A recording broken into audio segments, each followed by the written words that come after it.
नमस्कार, आप देख रहे हैं मोबाइल न्यूज 24। मैं हूं नूपुर सिंह और वक्त हो गया है दिन भर के बड़ी खबरों का। जर्मनी के म्यूनिख में एक कार लोगों की भीड़ में घुस गई, जिसमें कम से कम 20 लोग घायल हो गए। कुछ प्रत्यक्षदर्शियों ने दावा किया है कि कार को जानबूझकर प्रदर्शन कर रहे लोगों की भीड़ में घुसा दिया गया। वित्त मंत्री निर्मला सीतारमण ने संसद में नया इनकम टैक्स बिल पेश किया। 622 पेज का ये बिल राष्ट्रपति की मंजूरी के बाद 6 दशक पुराने इनकम टैक्स एक्ट 1961 की जगह लेगा। 1 अप्रैल 2026 से लागू किया जा सकता है।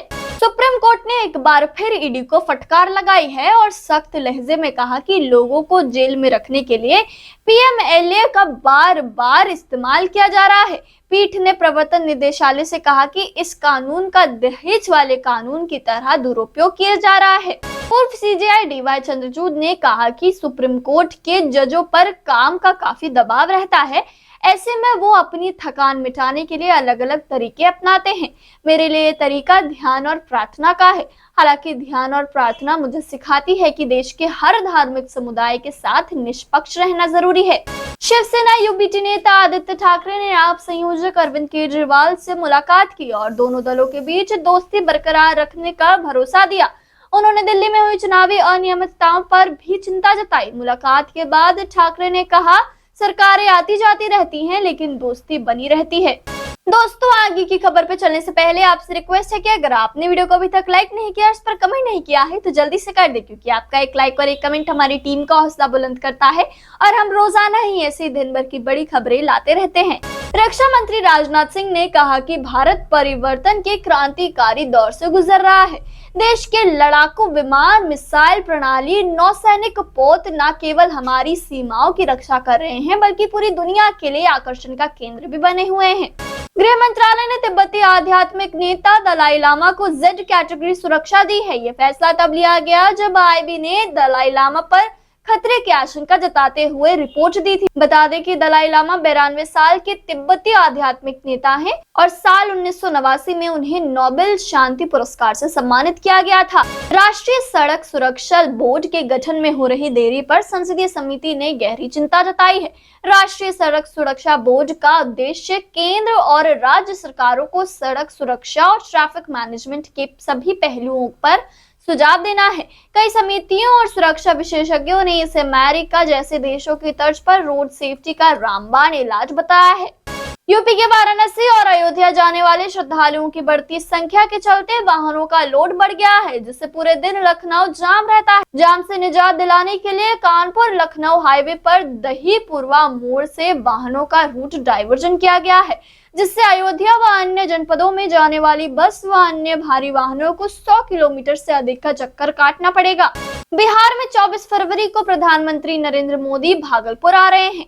इस दौरे को लेकर बिहार में बीजेपी और जदयू उत्साहित है। इसी कड़ी में एनडीए की बैठक हुई। बैठक में सब ठीक जा रहा था कि पोस्टर को लेकर बवाल हो गया। सीएम नीतीश के बराबर में उनके साइज की बीजेपी नेता की तस्वीर देख जेडीयू नेता भड़क गए।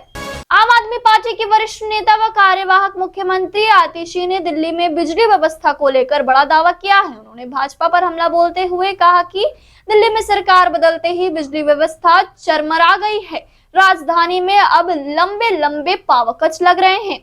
पंजाब सरकार ने राज्य में पंचायत जिला परिषद के चुनाव करवाने को मंजूरी दे दी है। ग्रामीण विकास एवं पंचायत विभाग ने इस संबंध में नोटिफिकेशन जारी कर दी है। इसमें कहा गया है कि चुनाव 31 मई से पहले करवाए जा सकते हैं। हरियाणा में भाजपा के पूर्व सांसद संजय भाटिया के मौसों और पार्टी के वरिष्ठ नेता नीति सेन भाटिया के घर पर ईडी ने छापेमारी की। टीम ने पानीपत और हिमाचल के पांवटा साहिब में भी नीति सेन के ठिकानों पर छापेमारी की। यह कार्रवाई हिमाचल प्रदेश के सिरमौर में फार्मा कंपनी से जुड़े मामले में बताई जा रही है। उत्तराखंड में पूर्व विधायकों के लिए खुशखबरी है। कैबिनेट ने उनकी पेंशन में 20,000 रुपए की बढ़ोतरी को मंजूरी दे दी है। अब उन्हें 40,000 रुपए की जगह 60,000 रुपए प्रति माह पेंशन मिलेगी। इसके अलावा विधायकों के पेट्रोल डीजल भत्ते में भी 2,500 रुपए प्रति माह की वृद्धि हो गई है। झारखंड में विधानसभा का बजट सत्र 24 फरवरी से शुरू होगा। इससे पहले 21 फरवरी को सभी पार्टियों के विधायक दल की बैठक बुलाई गई है। इसमें मुख्यमंत्री हेमंत सोरेन सहित सभी दलों के नेता मौजूद रहेंगे। छत्तीसगढ़ के मुख्यमंत्री विष्णुदेव साय के प्रयागराज के लिए रवाना होने के बाद कांग्रेस के वरिष्ठ नेता और छत्तीसगढ़ के पूर्व मुख्यमंत्री भूपेश बघेल ने इसे धार्मिक यात्रा के बजाय वोट बैंक की यात्रा करार दिया। उन्होंने कहा कि हम आस्था और राजनीति को अलग अलग रखते हैं, लेकिन बीजेपी धर्म की राजनीति ही करती आई है। मध्य प्रदेश के खरगोन में शराब माफियाओं के खिलाफ बड़ा एक्शन लिया गया, जिसमें ड्रोन से सर्चिंग की गई और 20 लाख से अधिक की अवैध शराब पकड़ी गई। सैकड़ों कैन में भरी शराब जब्त की गई। इस मामले में 4 आरोपियों को भी गिरफ्तार किया गया। यह सर्चिंग आबकारी पुलिस और राजस्व विभाग की संयुक्त कार्रवाई में की गई, जिसमें 17,000 किलो महुआ लहन जब्त कर नष्ट कर दिया गया। हिमाचल में टूरिस्टों के फायदे के लिए सरकार एक नई नीति लेकर आई है। इसका लाभ विशेष रूप से पर्यटकों को मिलेगा। इस क्षेत्र को बढ़ाने के लिए राज्य सरकार बड़ी व छोटी अवधि योजनाओं पर काम कर रही है। जम्मू कश्मीर में कई पार्टियों ने शराबबंदी की मांग उठाई है। इसको लेकर एक विधेयक विधानसभा में पेश हो सकता है। नेशनल कॉन्फ्रेंस पार्टी के विधायक हसन परदेसी ने 8 पत्रों का विधेयक जमा किया है। उन्होंने लिखा है कि कश्मीर की जनता उनके क्षेत्र में शराब की बिक्री नहीं चाहती है। महाराष्ट्र के पूर्व मंत्री तानाजी सावंत के बेटे ऋषिराज सावंत अपने 2 दोस्तों के साथ घर पर बिना बताए बैंकॉक जा रहे थे, लेकिन उनका प्लान कामयाब न हो सका। दरअसल परिवार वालों को बिना बताए बैंकॉक जा रहे ऋषिराज के पिता को किसी अज्ञात व्यक्ति ने फोन किया कि उनके बेटे को किडनैप कर कहीं ले जाया जा रहा है। जहां पूर्व मंत्री तानाजी सावंत ने इसके बाद तुरंत पुलिस से संपर्क किया और ऋषिराज सावंत के प्लान पर पानी फिर गया। गुजरात कांग्रेस के मुख्य प्रवक्ता मनीष दोशी ने सरकारी नर्स भर्ती परीक्षा में धांधली का आरोप लगाया है। उन्होंने परीक्षा के बाद जारी हुई आंसर की को लेकर सवाल पूछे हैं। मनीष दोशी ने कहा कि अलग अलग विभागों की भर्तियों में गोलमाल हो रहा है। राजस्थान सरकार के कैबिनेट मंत्री डॉक्टर किरोड़ी लाल मीणा इन दिनों राजस्थान की राजनीति में चर्चा का केंद्र बने हुए हैं। कुछ दिन पहले मीणा ने एक कार्यक्रम में फोन ट्रैप करवाने का आरोप लगाया था, जिसके बाद भाजपा की ओर से उन्हें नोटिस भेजा गया।